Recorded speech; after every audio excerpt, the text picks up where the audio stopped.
On va essayer. Et nous, de toute façon, tu parles, tranquille, on va refaire une ou deux fois la même chose. Et après, nous, on monte ça.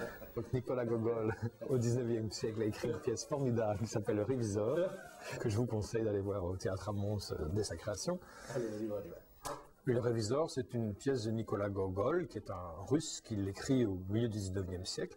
C'est une farce sur une équipe, une bande de bourgeois qui se trouve dans une ville et qui va être inspectée par un responsable, un haut responsable de la capitale qui se trouve très loin. Ils sont isolés quelque part en Russie et ils craignent très fort cette inspection car ils n'ont pas très bien utilisé l'argent public.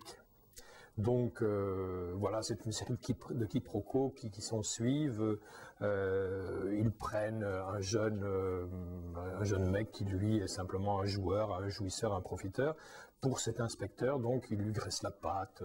Le gouverneur de la ville finit par lui donner sa fille en mariage. Enfin, il en tire d'ailleurs une certaine gloire jusqu'au moment où il se rend compte que ben voilà, il y avait mépris sur l'individu et toutes ces situations permettent de révéler justement toute la fourberie de l'âme humaine quand il s'agit de pouvoir et d'argent.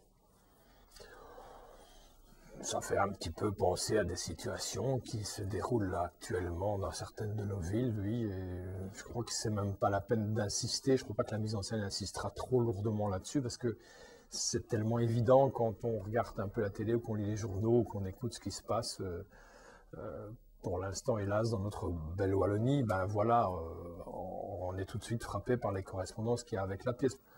Oui, je crois que la pièce, elle est à la fois comique, elle est un peu cynique. Il y a de l'humour noir, parce que la façon dont Gogol aborde certains personnages, bah, c'est raide, quoi. Il les décrit, il les met tout nus, quoi. Donc elle est féroce, elle est drôle, elle est méchante, et puis il y a de la compassion aussi. Donc elle est à densifier aussi, cette pièce. Elle n'est pas à prendre en tant que telle, et comme toujours quand moi je travaille, les pièces, bon, je les respecte, j'aime beaucoup les auteurs, mais c'est clair que je suis une espèce d'iconoclaste. Et qu'il faut que tout ça soit remis aujourd'hui, compris par les gens d'aujourd'hui, apprécié par les gens d'aujourd'hui, et qu'on n'est pas là pour faire du musée, mais pour faire du divertissement efficace et intelligent.